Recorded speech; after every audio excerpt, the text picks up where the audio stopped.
Real quick before we get into this video, the sad part in this video is that I did lose my drone in the process.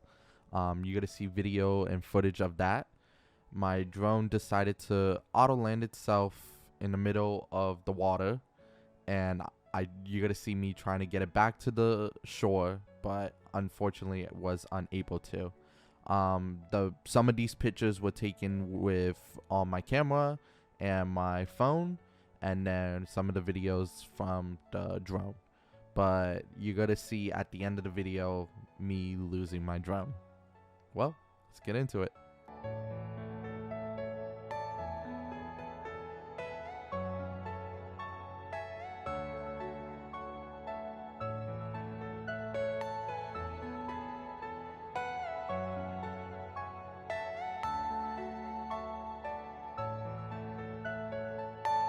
Are you all my personal dreams?